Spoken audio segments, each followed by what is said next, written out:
Well, good morning, everybody. Bonjour tout le monde.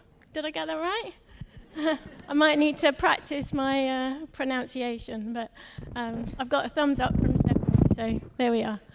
Well, thank you, Michael, for that wonderful introduction, and thank you to the CIMVHR team for giving me this really exciting opportunity to chair the panel this morning. As you can see, I'm joined by 4 panelists, and so before we get into the meat of our discussions, if I could ask you all to introduce yourselves and the organisation that you're representing here today. Maybe if we start at this end, Brian? Thank you, Nicola. Good morning, everyone. It's an honor to be here on this panel. My name is Dr. Brian Garber. I'm head of the Integrated Mental Health Research Unit with the Directorate of Mental Health in the Canadian Forces Health Services Group. I want to start off by saying that my team is just one piece of a large ecosystem of research within the National Defense umbrella. There are other players within Health Services Group that I'd like to mention, including Forest Health Protection, strengthening the forces. But beyond that, on a broader scale within National Defense, there are Defense Research and Development Canada and Director General Military Personnel Research and Analysis. So my intent is to provide a broad perspective of all allied research organizations within National Defense umbrella in our engagement this morning. Thank you. Thank you. Good morning, everyone. My name is Julie Drury. I'm the Director General of Policy and Research at Veterans Affairs Canada. So in that role, I have a team that work on operational policy, program policy, service policy, legislations and regulations for Veterans Affairs Canada work and activities. And then we also lead a comprehensive research team that does a significant amount of work in various areas, including mental health research, women veteran research, hazard exposure research, etc.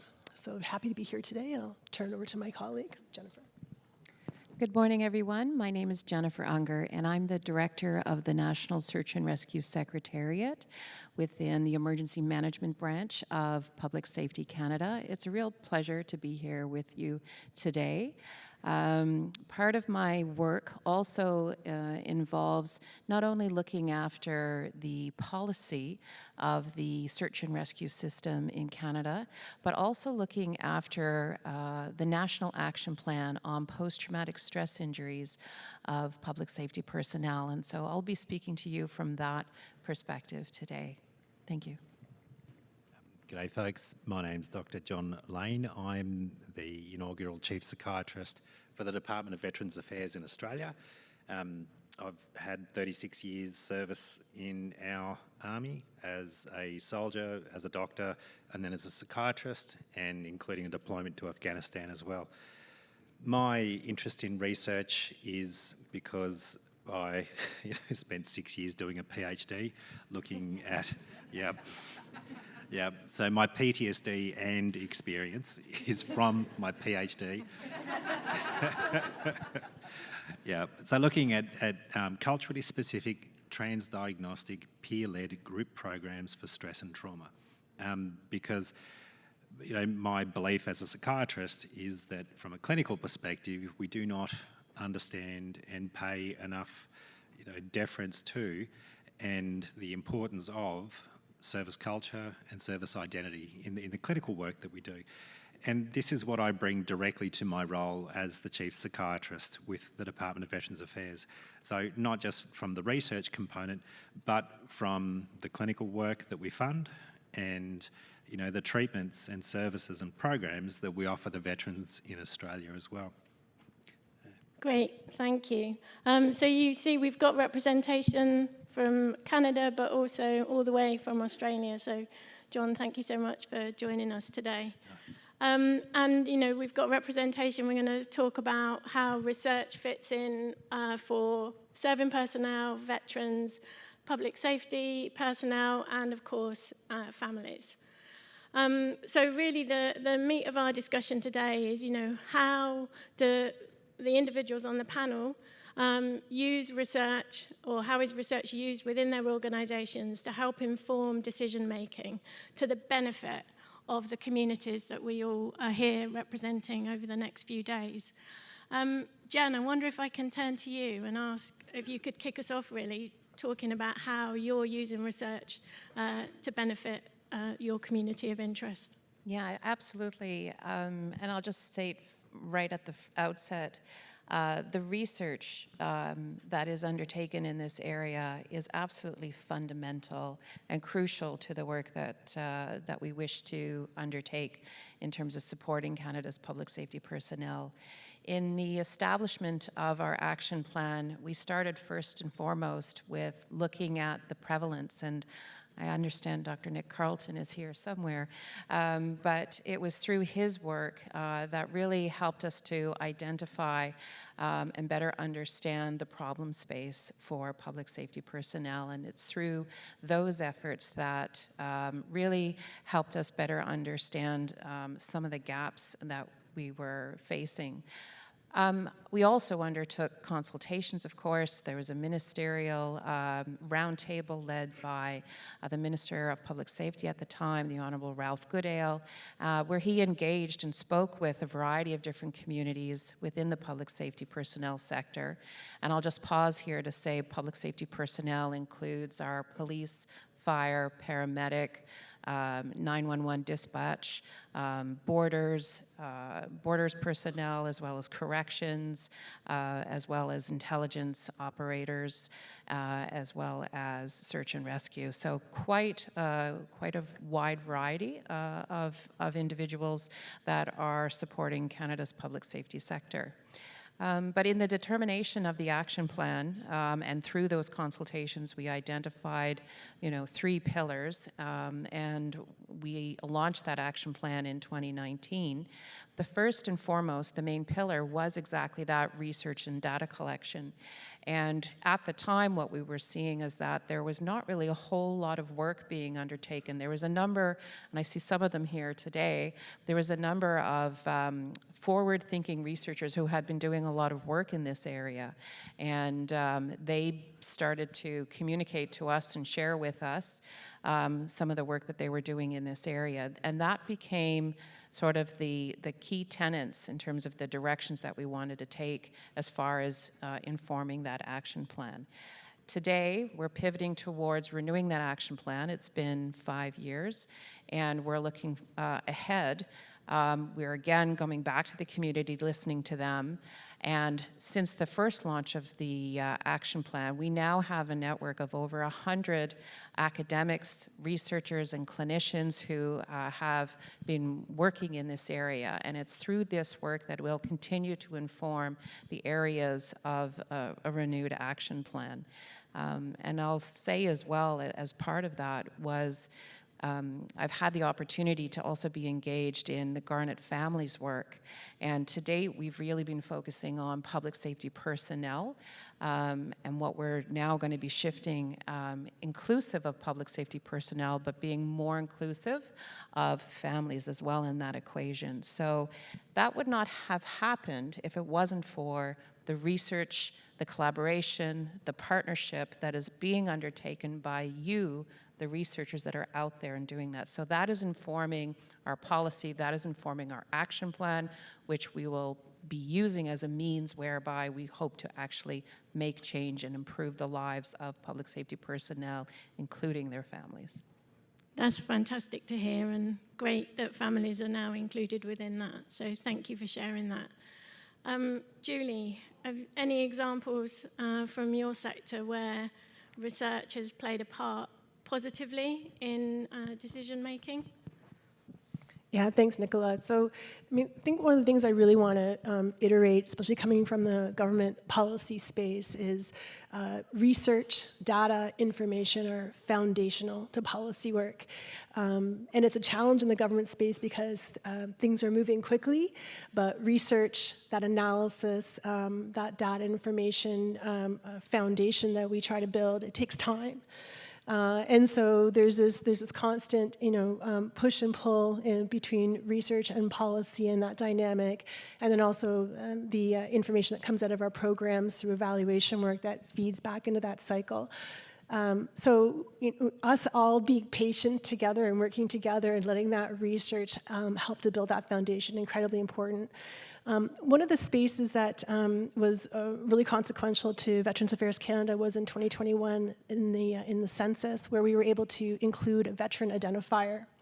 And it was significant because it really changed the information that we had as a department, as a government of Canada, about the veteran population in this country. We had different estimates based on different data sets and different pieces of information that we were utilizing to understand our veteran population, but that veteran identifier in Census 2021 changed the game for us, and so that was quite significant.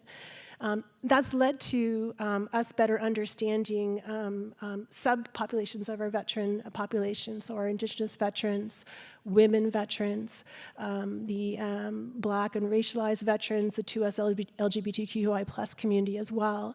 And so most recently, building off that, we are better understanding the needs of those populations.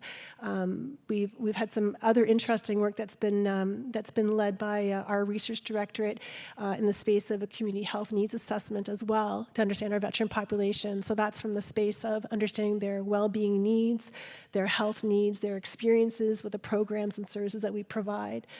So that 2021 census identifier has really led us into different spaces of understanding, and from that, we've been able to pursue different avenues of research. The other thing that I want to emphasize as well is that, government do not have endless resources. I'm sure Minister McKnight would nod in acknowledgement and appreciation. We need to partner with you. We need to work with you. I'm thrilled of the conversations that I have with Dr. Held and with others of you in this room who are leading on really strong pathways of research that align with the government priorities that we have in the space for veterans. And we have those regular conversations. We talk about where we can collaborate. We're proud to be funding projects through the Veteran Family Wellbeing Fund, as well as through the Joint Federal Research Funding Program that we run in collaboration with the Department of National Defense. But we need to lean on those relationships more and more as we enter a space of increasing budgetary pressures. So I'm looking forward to connecting with many of you in this room, to hearing the research that's being presented, and I know much of it aligns with where we're going as a federal government. Great, thank you. John, do you want to come in from an Australian perspective? Yeah, thank you. I think the Australian perspective is very, very similar to the Canadian perspective as well. And just for a bit of context, folks, Australia has a population of around 26 million, large area. Canada, 36 million, but again, similar geographic sort of spread and location and those sorts of things. And why that's important is it means that our services aren't just around, large metropolitan tertiary facilities. They've got to encompass regional areas as well too. And both of us, in terms of countries, have similar cultures as well. And our political opinions are significantly more aligned than yours are with your neighbours to the south. But, but culturally as well too, Australians and Canadians have served in multiple different theatres of war. And so, again, we have very similar values in terms of service and the way we expect our veterans to be managed when they come home. In terms of research and policy, though, there are definitely cautionary tales. And our government is small and historically hasn't necessarily funded research to the degree that it needs to.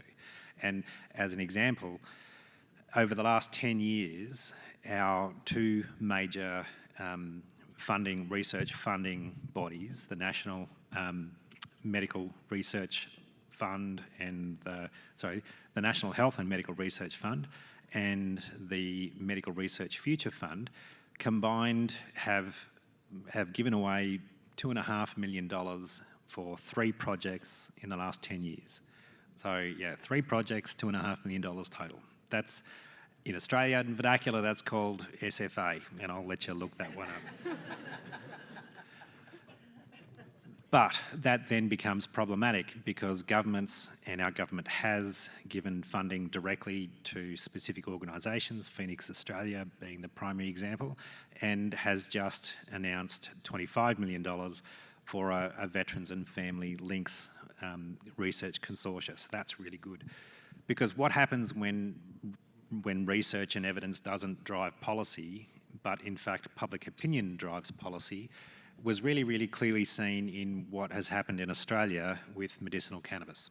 And by public opinion, I'm saying here, the evidence base is really poor, and cannabis was given, access to cannabis was supposed to be under special access considerations from 2018 onwards.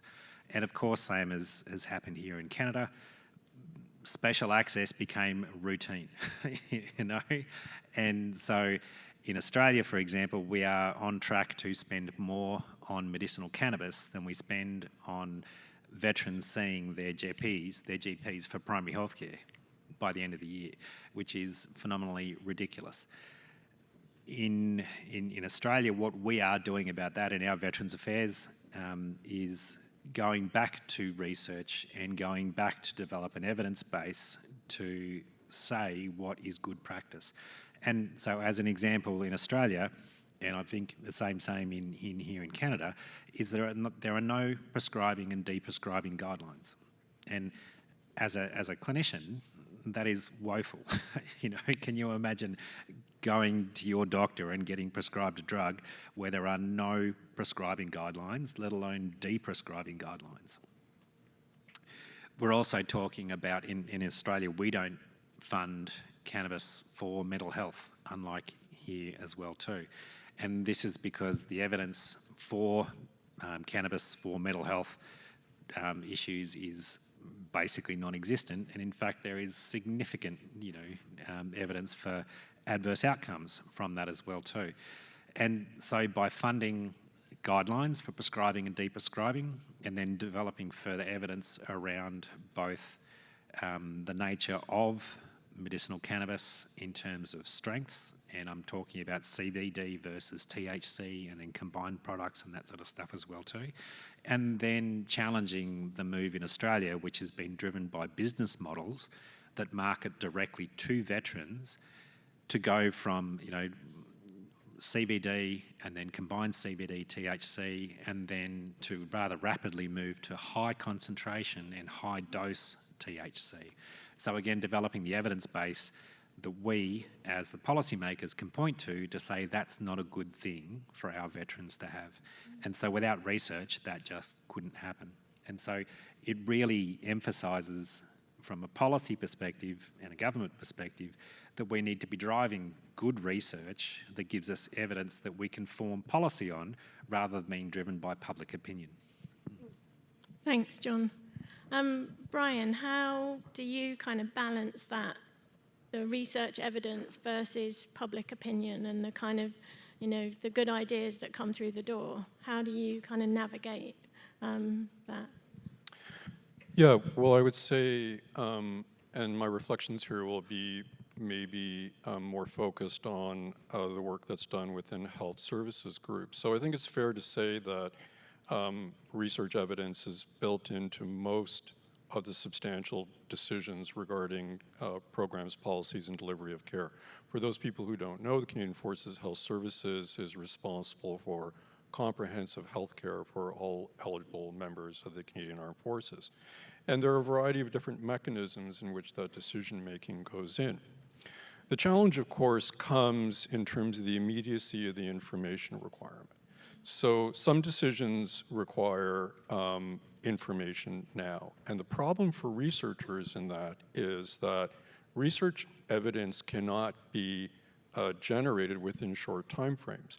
Most research projects take at least 1 to 2 years to really be able to evolve and mature to a level of evidence that would then be able to inform changes in healthcare delivery.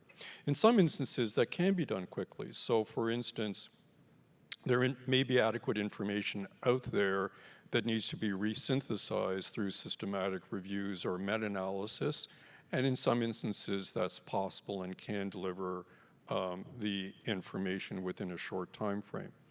Another example for information that might be generated within a short time frame might be questions that can be answered through mining of existing data sets, electronic medical record data. But for other situations, the time horizons for when the information is needed and when that information can be generated through research there is that gap. In those instances, it really does boil down to a risk-based decision, and I think that's an issue that goes beyond the scope of research, and that's really in the hands of the decision makers. But the one thing I would say, though, is that certainly we have a process in place that has evolved over years to establish research priorities. So that goes through a process of stakeholder engagement at multiple levels within the organization. It sets the research priorities and then sets the identification of specific research projects within that. One of the potential orphans that can result, or unintended consequences, is because most policy decision makers need the information sooner than later, the thing that gets sacrificed are projects that really require a long-term horizon, because there can be rapid shift in terms of information that people want, and research isn't geared that way. You can't start a research project and then suddenly be told, oh, I'm sorry, that's really not relevant anymore. We need you to shift gears and do something else. And if that continues, then research just never happens. So I think part of the challenge is also to set priorities in terms of long-term horizons that are realistic and don't necessarily shift with changing immediacy of the specific issues that arise. That doesn't mean that there can't be a balance, but that balance has to be struck somehow. Great, thank you. Jen, I saw you wanted to come in on Yeah, on I'd a like to point just there. sort of add to that. Thanks for that. I think one of the challenges that we have certainly within government is managing those expectations. I recall that first roundtable meeting that I had with national leaders of public safety personnel, and I can put myself back at that table back in 2017, I think it was, where a gentleman stood up representing the police, and he said, Jennifer, our people are dying. I don't have time to wait for years and years of research. What do I do now? Where do we invest our money? How do I help them now? And so that really struck me in terms of really understanding the crisis situation that we were finding ourselves in. And then, you know, from a government perspective, to be able to come back and say, well, you know, we're going to invest in research, which might take X number of years. It was really difficult and challenging to, you know, in response to that. So it is exactly as Ryan was talking about in terms of setting priorities and looking at what are some of those available pieces of research that can try to act as a transitory or transition measure in advance, because we do need to spend some time in investing in the longer term research. There's another incredible study that has been underway, RCMP longitudinal study, which is really looking at, you know, new recruits coming into depot, what happens in terms of when they first arrive, within the first year of service, and how some of the things are changing. Again, I'll quote Dr. Nicholas Carlton. But, you know, if we don't invest in these longer term longitudinal studies, we won't be able to reap the benefits of that. So here I am at an action plan 5 years on. We're now reaping the benefits of the investments that were made over these past 5 years, and we're able to better assist those who need those supports now. So it's exactly that. It's trying to manage those expectations. It's looking at what are some of the likely and promising interventions that can be offered now, as well as you know, investing in those longer term projects. So it's a mix. It's a mix of that, but there's a lot of expectation management that goes into that. And the other thing that we also have to, in terms of your question about looking at public opinion, I think part of the challenge that I sometimes find myself in is that we, rather than evidence-based decision-making, it's decision-based evidence-making. So like the decision is made, and now we have to go around and try to find, okay, well, this research supports that decision, which is a bit of a challenge. But we, certainly within government, we try to look at, well, let's be pragmatic and let's be systematic about it. What does the research say that does support it? And let's be truthful and say, as best we can in terms of advising up, the research isn't there to support that public opinion. So at least we've done our job in notifying those decision makers of some of the challenges with moving forward on a particular preference or interest of, you know, certain segments of the population. Thank you. I like that kind of retrofitting of the evidence to meet the policy. And also it was music to my ears as an epidemiologist when you said, you know, a cohort study and longitudinal evidence, and yeah, I think that's so powerful. John, you wanted to come in there. Yeah, look, I just wanted to back that up as well too, because I think we have to recognise first and foremost that government and research agencies have different agendas, full stop, end of story. And you know, part of the responsibility of the research bodies is to keep pointing out to government that if you don't fund longitudinal research, you don't have that data when you need it to be able to use it to inform policy. But at the same time, you know, from the research perspective, you have to understand that the government wants things that are primarily focused around translation and implementation, because those are the quick wins that let the politicians look good, because they're funding things that are A, evidence-backed and demonstrably working, and then, you know, can be used for I hate to say it, but promotion purposes, because we actually are helping people. Because our job in the public service is to basically do what the government of the day wants us to do. And that might not be what we want to do, but at the end of the day, it's what we have to do. And so this is about research organisations working with government bodies to say, we can help you look good, you know?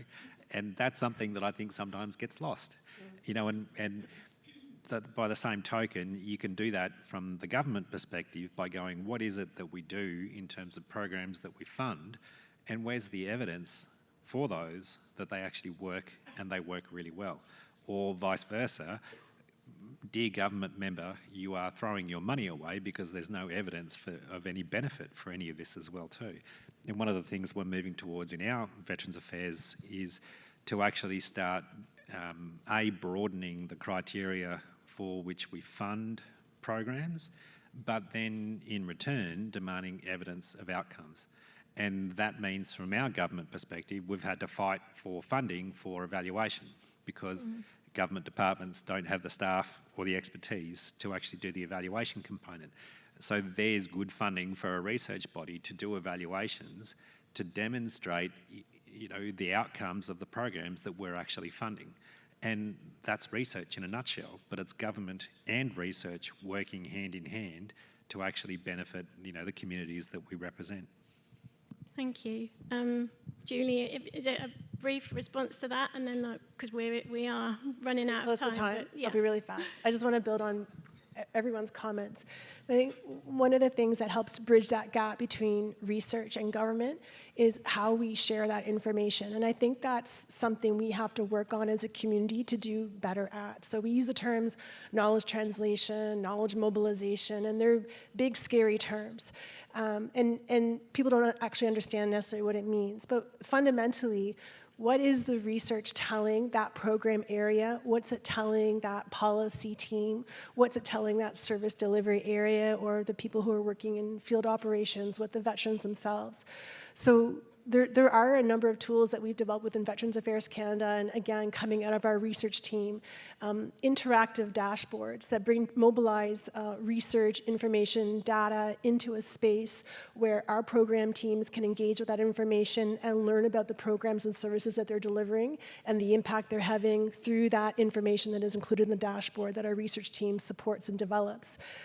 When we did the community health needs assessment, led by Dr. Lisa Garland-Baird, we put together one-pagers, like synopsis on different elements, different information that came out of the CNHA that applied to different areas of Veterans Affairs Canada with almost like a fact-based sheet. So a little bit of data, a little bit of information, and then a little summary at the bottom. How does this apply to your area? How could you apply this information? Then they could do a deeper dive into the data sets from the CNHA to better understand, where can I use this in my program? Where can I use this in my service delivery? How can I help to better inform the work that I'm doing?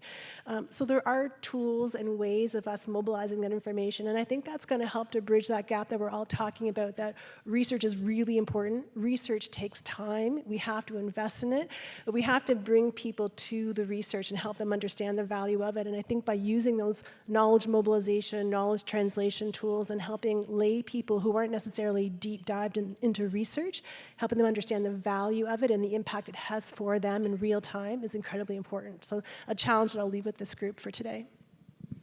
Great, thank you. The time is whizzing by, and we're getting towards the end. So I'm going to ask kind of one final question and ask you kind of to reflect on that, thinking about, what are the gaps that you see in the evidence base currently that, we've got a room full of researchers.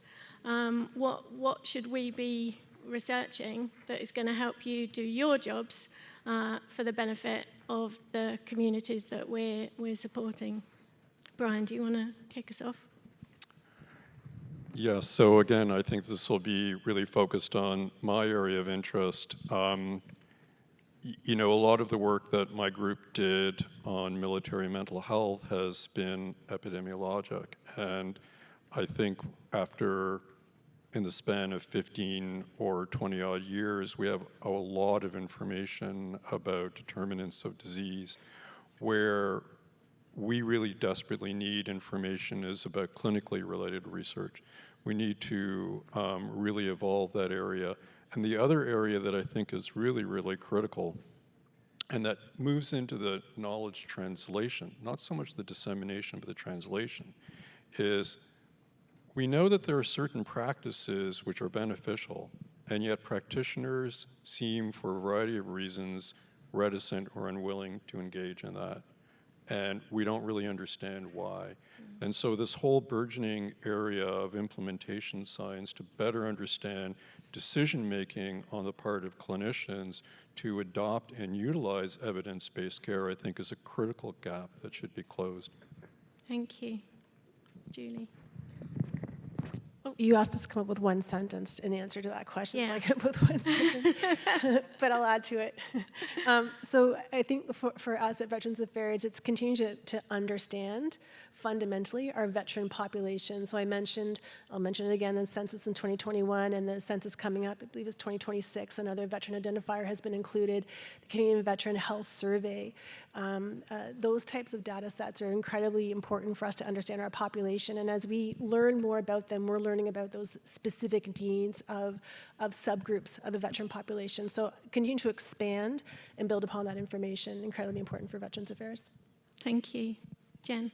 Yeah, from my perspective, in undertaking the consultation for the next stage or next phase of the action plan, we've been really blessed in terms of engaging with the research community and identifying work that is just beginning or just starting in terms of being underway, that it really provides a wholesome picture of some of the gaps that we had identified, whether it's violence against paramedics or violence against the broader community that Dr. Renee McPhee is working on, or whether it's looking at the issue of leadership.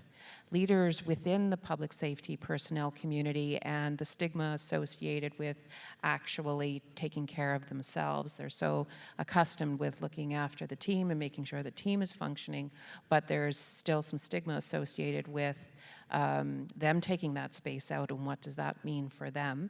And so there's some great work underway by Dr. Rose Riccadelli in terms of looking at that particular area, as well as looking at as I mentioned earlier at the beginning, looking at families and the implication of families as being a support, but also families as individuals who are impacted by the work, and how, recognizing that families are not homogenous, families look different, but looking at the whole scope of whether it's spouses, looking at children, or looking at youth, and the impacts just by nature of the fact that they're in a unit where there's a member of that unit who's public safety personnel. So I think there's a lot of gaps that are being looked at, but I think that what I have a challenge with whenever I bring a proposal to our central agencies is, okay, so you want money to do X, but how do you know that this money is actually going to do X? So it's that attribution, it's that causal. They want to be able to say, okay, through that investment, we have now solved this problem, check the box, which is, as we know as researchers, is really, it's really difficult to actually be able to find that attribution or that cause and effect relationship. So as researchers, I would ask you, when you're sort of looking at those kinds of issues, to give some thought to what are the caveats around that, as well as to the point of that knowledge mobilization. How do you you've done some great work, what now? How do you ensure that that work is out there? It's about applying what you've put together, and so that that can actually make a difference. So what partnerships do you need to be involved in? What voices do you need to bring to the table? How do you translate that into something that's actually going to be applied? And that I'm hearing that a lot from the research community, that yes, research is good for research's sake, but I think I'm hearing a lot from researchers is that they want their work to actually make a difference. Yeah, thank you. John, final word to you. I would support the words of my colleagues 100%. Excuse me. And I think there's two major things. And the first thing is assumptions. And from the government perspective, we assume that what we do and what we fund is good. Yeah. And as we all know about assumptions, that can be challenged. And then from the research side of the house, a lot of people want to do research for the sake of research because that's their career and they need funding in order to continue that career. So I'd ask that we actually sort of flip that around a bit. And first of all, pretend that this is a marketing exercise, and the first part of marketing is to convince someone they have a problem. Yeah? Because when you convince someone they have a problem, oh, look, you have the solution. And so think about that, because oftentimes in the government, we don't know what we do, and we certainly don't know the outcome or the effect or the impact of what we do. And that is not just knowledge gathering, but it's also knowledge translation and implementation outcomes. And this is sort of an approach I'm trying to push with our Veterans Affairs, in terms of going, hey, what do we actually do, and what is or is there a benefit of what we actually do, and where are our needs? And this is, taking that epidemiological knowledge down to a local area for a specific, subsection of the population and things like that. But it literally has to be that thing of what is the need, and look, here's how we can help you. Yeah? And I think that gets lost. Thank you. I think that's a really great point to end on, and a call out to all the researchers in the room. If you're giving presentations over the next couple of days, think about what that message is and how we can get it to the people that are going to make those decisions for the benefit of our communities. I'd love to thank all of the panelists for joining me. Oh, sorry, right at the end I get a tickle in my throat, for joining me on the stage today. I was thinking, could we be like some reformed 1980s kind of pop group? I'll leave you with that one. You can think about what we'd be called. So I want to thank you all for your contributions. It's great to hear the role research is playing within your organisations, and long may that continue. And thank you all for your time and listening this morning, and I hope you all enjoy the rest of CIMVHR, and it's great to see you all. Merci beaucoup.